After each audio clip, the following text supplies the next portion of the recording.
Here comes Joe Walsh. He is the Republican congressman, and he is tough on President Obama, and the thing he cares most about is fiscal responsibility. First of all, here's his tough message to President Obama. Clip 2. President Obama, quit lying. You know darn well that if August 2nd comes and goes, there's plenty of money to pay off our debt and cover all of our Social Security obligations. And you also know that you and only you have the discretion to make those payments. I know you have a willing media that protects everything you say and do, but have you no shame, sir? In 3 short years, you've bankrupted this country and destroyed job creation. You're either in over your head, you don't understand what makes this country great, or you're hell-bent in turning us into some European big government wasteland.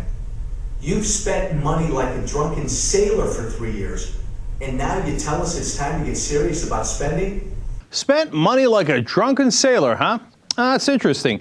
Well, it turns out that Joe Walsh's ex-wife is trying to get $117,437 that Joe Walsh owes her in child support payments, according to the Chicago Sun-Times.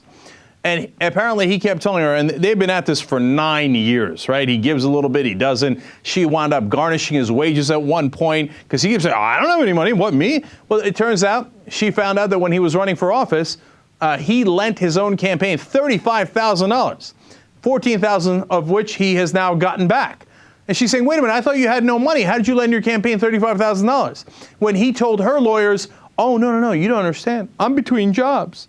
And, I'm just running for this office and I don't have any money.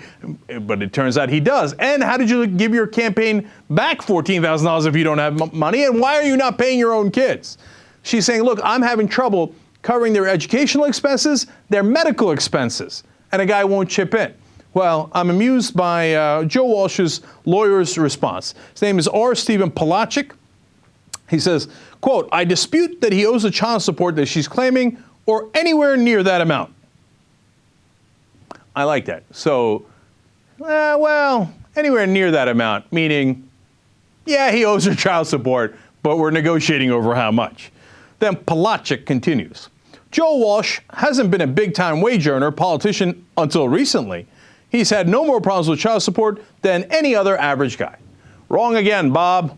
First of all, not every average guy owes $117,000 in child support. Second of all, I like when he says he hasn't been a big-time wage earner politician until now. Now he's cashing in, right? And when you just look at this, you go, okay, look, you know what? Somebody can owe child support. I get it. You go through tough times. Now he's got a big fat paycheck, $175,000. Now, by the way, now you might want to pay that back. But here's a guy who was running on fiscal responsibility, right? I mean, you just heard him there saying drunken sailor spending. I mean, he wouldn't do that, right? He's saying that President Obama has no shame in his lying. Well, that's interesting, because when you look further in, you begin to get a sense of exactly what Joe Walsh is about. When he was campaigning last year, one of his staffers claimed that he would, quote, spend uncontrollably.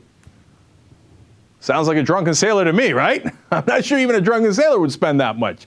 Irony on top of irony, okay? But look, at least he's got to pay his bills to everyone other than his ex-wife, right? Of course not. His campaign manager quit and sued for $20,000 in payments that he never received. Apparently, Joe Walsh does this on a regular basis. Spends, and then doesn't want to pay for it. And he went to Washington because he says Washington spends, and doesn't pay for it. That's his big campaign slogan. That's what he's accusing President Obama of lying over now. And this guy is unbelievable. It gets worse.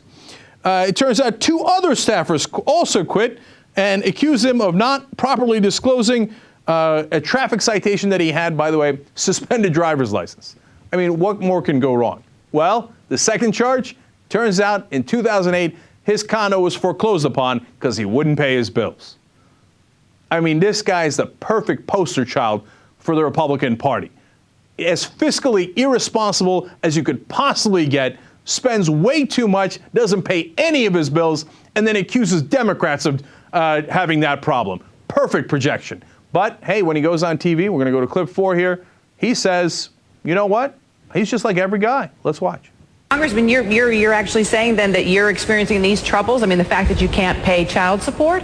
Well, again, Kara, personal family issues that I'm going to fight. Again, I know that story just broke, and it's interesting that it just broke right now as I'm out there trying my best to fight this president and fight the Democrats and solve this debt crisis. But look, I'm the most openly vetted candidate in the world. I have had financial troubles, and I talked about them throughout the campaign.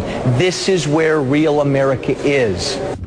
So you think real America is you just spend all the money you don't have and then you stiff people, including your own family, and you never pay them back. That's not the real America. That's what a bum does. That's what a liar does. And he's talking about how he's going to solve the debt crisis. Why don't you solve your own debt crisis? We are wearing awesome t-shirts today. It's not as obvious as it should be. Yeah, this is... It's a matador, matador. I wanted a shirt that looked cute and was comfortable, and this was it. But unfortunately, the logo isn't large enough. It's very silky and soft. Do you feel the softness?